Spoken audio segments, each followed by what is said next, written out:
identik dengan berbagai upacara keagamaan atau juga dikenal dengan yatnya. Yatnya merupakan bentuk pendekatan diri manusia kepada ide Sang Hyang Widi atau Tuhan Yang Maha Esa. Bagi umat Hindu, khususnya masyarakat Hindu Bali, berbagai upacara keagamaan tersebut tidak bisa dilepaskan dari tradisi memberi persembahan atau juga disebut dengan bebantenan. Banten atau upakara merupakan wujud korban suci kepada Sang Hyang Widi agar pemujaan yang dilaksanakan saat upacara menjadi sempurna. Bapak Ibu Matsya Dharma, generasi muda Hindu yang saya banggakan, tentunya kembali kalau kita bicara korban suci, persembahan, itu dari sudut mana, dari sudut pandang mana kita memaknai sarana bebantenan itu. Ini tidak terlepas dari ayat suci yang ada di Bhagavad Gita yang menyebutkan bahwa Tuhan, ide Sang Hyang Widiwasa, dalam menciptakan dewa itu adalah melalui korban suci. Demikian juga Tuhan menciptakan manusia melalui para dewa itu juga melalui korban suci. Ya, amanat dari Tuhan, perintah dari Tuhan antara manusia dan dewa itu harus saling memberi. Memberinya manusia ini dalam artian adalah memberikan pengorbanan yang disebut dengan korban suci. Implementasi korban suci ini Hindu yang berasal dari Bali adalah kaitannya dengan bebantenan, dengan persembahan. Karena kenapa? Kembali, bebantenan itu kalau kita lihat dari sudut pandang bahwa apa yang kita persembahkan bahwa itu adalah bagian yang kita nikmati sebagai warunugraho dari Sang Hyang Widi, itulah bebantenan sarana yang kita nikmati untuk kehidupan kita.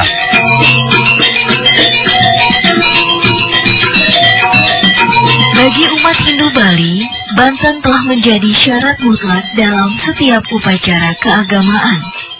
Bila dihayati secara mendalam, banten merupakan wujud pemikiran yang didasari dengan hati yang tulus dan suci, sebagai ungkapan rasa cinta, bakti, dan kasih. Dapat dikatakan pula bahwa banten merupakan wujud rasa syukur kehadapan Sang Hyang Widi.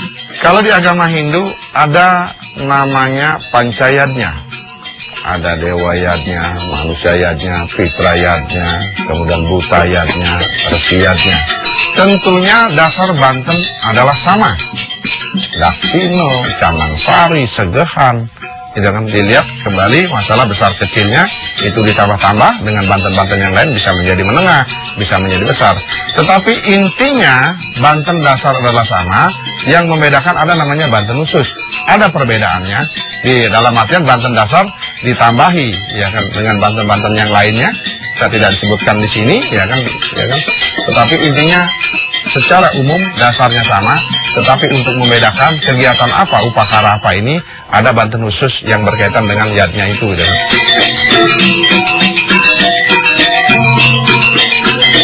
Bebantenan ini tentunya kalau kita lihat dari wujudnya banyak yang kita ketemukan dalam setiap upakara. Tetapi kalau saya memahami kaitannya dengan kelompok-kelompok jenis-jenis bebantenan ini, saya mengelompokkan ada 3 kaitannya bebantenan ini, di mana 3 itu adalah bebantenan yang dipersembahkan di atas, kemudian ada di tengah-tengah, kemudian ada di bawah. Nah, ini yang tidak pernah bisa ditinggalkan. Banten yang di atas, yang di tengah, dan di bawah. Di atas itu berupa pejati atau daksina, yang di tengah itu berupa ajuman atau ayaban, kemudian yang di bawah adalah caru. Yang di atas Sang Hyang Widi tujuannya, kemudian yang di tengah itu adalah para dewa leluhur dan orang suci, kemudian yang di bawah yang disebut caru itu adalah kepada buta kala. Nah, kembali kalau kita pahami ini adalah perimbangan. keseimbangan dalam hidup kita. Sehingga kalau kita bicara keseimbangan, kita mengibaratkan badan kita kaitannya dengan bebantenan ini, bahwa yang di atas itu adalah kepala, kemudian yang di tengah itu badan, kemudian yang di bawah itu kaki. Tentunya semuanya harus seimbang. Sehingga Bapak Ibu Sedharma, yang dapat kami pahami bahwa bebantenan itu adalah tidak pernah bisa lepas dari kegiatan ritual keagamaan Hindu.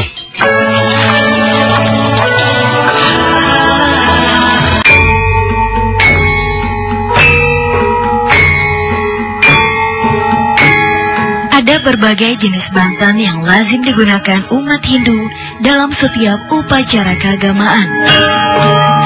Salah satunya adalah bantan salaran, atau biasa dikenal dengan bantan tegen-tegenan. Bantan tegen-tegenan berbentuk pikulan. Meskipun seringkali diletakkan di bagian belakang bebantenan, namun bantan ini memiliki nilai filosofi yang tinggi. Inilah wujud banten yang dimaksud. Sederhana sekali. Boleh kita katakan sederhana sekali dibandingkan dengan banten-banten yang lainnya. Kalau dalam setiap ritual keagamaan tradisi Hindu, sederhana sekali, bahkan boleh saya katakan terkadang kalau tidak diingatkan itu bisa dilupakan.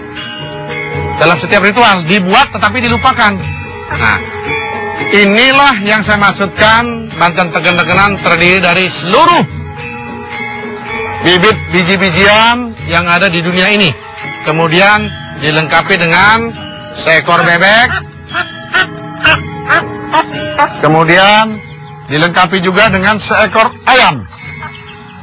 Seekor ayam. Ini ayamnya, seekor ayam. Sebagaimana kita ketahui bersama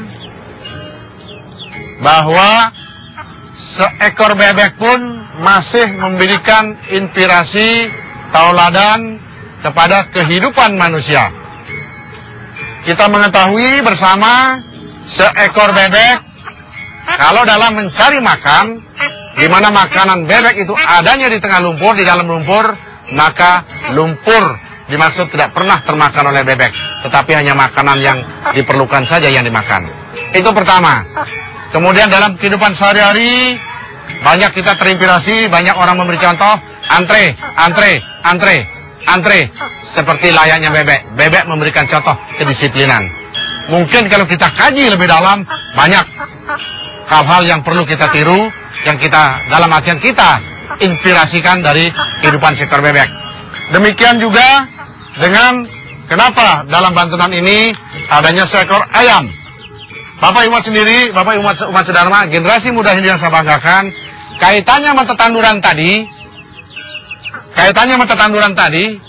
menanam biji-bijian tadi, itu intinya kita adalah mencari bekal kehidupan.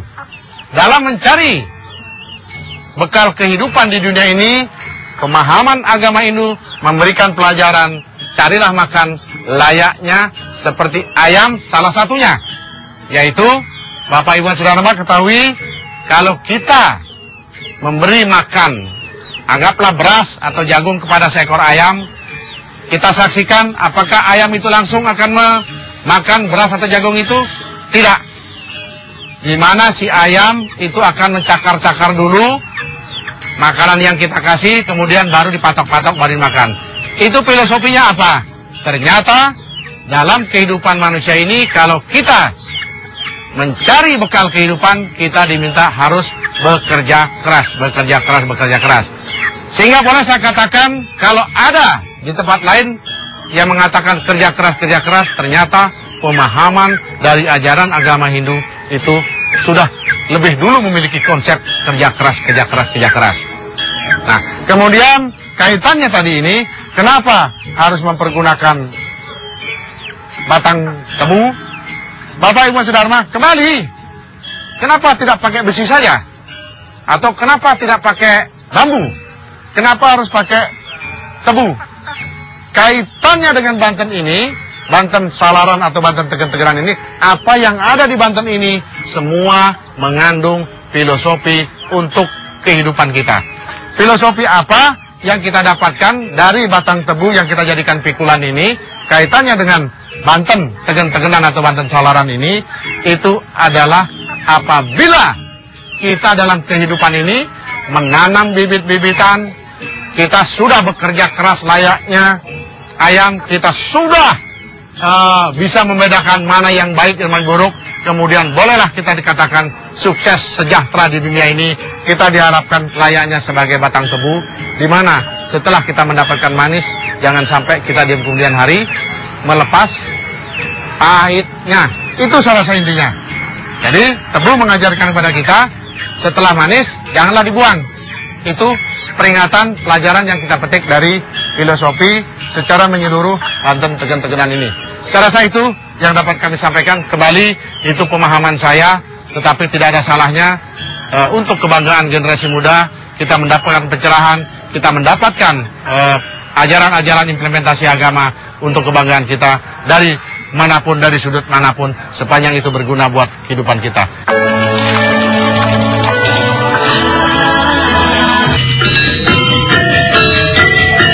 Bebantenan telah menjadi tradisi yang turun-temurun dalam masyarakat Hindu Bali. Dalam perkembangannya, tradisi bebantenan memiliki makna yang berbeda-beda bagi setiap orang. Meskipun demikian, umat Hindu Bali menyadari bahwa tradisi ini merupakan sebuah kewajiban. Dan ketulus ikhlasan menjadi kunci utama dalam setiap persembahan. Saya memahami bahwa kenapa saya sendiri menyebut Hindu kekinian. Anak-anak saya juga demikian, bahkan generasi muda juga demikian. Tetapi apakah berani akan meninggalkan bebantenan itu? Karena bebantenan ini sudah kita warisi dari nenek moyang kita, dari leluhur-leluhur kita, di mana dalam konsep pemahaman agama Hindu, dalam Bhagavad Gita disebutkan bahwa kita wajib melestarikan tradisi suci keluarga yang ditinggalkan oleh leluhur-leluhur kita. Salah satunya yang ditinggalkan oleh leluhur kita adalah bebantenan. Sehingga kita sebagai penerusnya, kalau dalam konsep di Bali disebut dengan Penti Sentano, keturunan, itu wajib melestarikan bebantenan ini. Namun demikian, di awal-awal kitab suci kita, di Bhagavad Gita kita sebutkan bahwa korban suci itu juga harus disesuaikan dengan situasi dan perkembangan zaman. Zaman instan, bagaimana kita menyikapi instannya berkaitan dengan ritual keagamaan juga demikian. Sehingga di Bali dikenal dalam konsep upakara agama itu ada namanya utama, ada namanya madya, ada namanya nista. Di mana kalau kita pahami, ketiga-tiganya itu nilainya sama, fungsinya sama, tujuannya sama. Yang penting apakah yang utama diambil, yang madya diambil, yang nista diambil, yang penting didasari adalah dengan ketulus ikhlasan. Sehingga yang terkecil pun, yang sesederhana pun bisa kita persembahkan. Orang sering menyebut tanang sari, cukup dengan dupa, dengan air, atau dengan caru segahan. Itu sederhana, tidak ada 5 menit kita bisa bikin itu, ya kan? Nah, kembali sampai di mana tingkat ketulus ikhlasan kita dalam kaitannya adalah kita membuat satu upakara atau korban suci. Karena yang akan kita ambil, yang kita petik nanti adalah rasa di masing-masing orang. Kalau kita membuat yang besar, rasa tulus ikhlasnya tidak ada, saya rasa hasilnya juga tidak ada. Agama apapun, kalau kita ke tempat suci, tujuannya adalah mencari pahala. Di agama Hindu juga demikian. Salah satu tujuannya membuat yajna ini adalah membuat pahala. Di samping menjalankan tradisi untuk kaitannya pembayaran utang, yang disebut dengan Trirenam itu, yang membayar utang. Karena hidup kita di dunia ini adalah dibekali dengan 3 utang.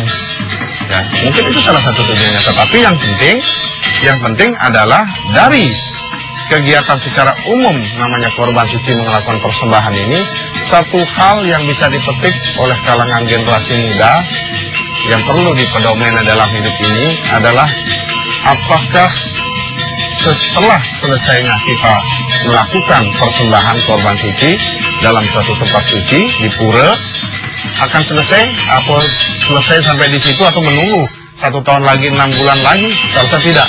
Ya kan, saya rasa bisa dipetik pelajaran dari sana. Hal yang perlu dipetik adalah bahwa yadnya di rumah setiap hari pun ada yang disebut dengan yadnya sese, di mana tujuannya sama, ada skala kecil, skala besar. Intinya yang perlu kita petik adalah bahwa persembahan itu adalah menyimpulkan, mengandung nilai-nilai bahwa makanan yang kita petik di dunia ini adalah berasal dari Sang Yang Widi. Kita kembalikan kepada Sang Yang Widi, kepada Tuhan, pencipta alam dan seisinya, kita persembahkan. Kemudian persembahan itulah sebenarnya makanan utama bagi kita, atau boleh bahasa kekiniannya disebut hasil persembahan kita, atau makanan yang kita jadikan persembahan sebagai simbol bahwa makanan itu adalah makanan yang tanpa dosa.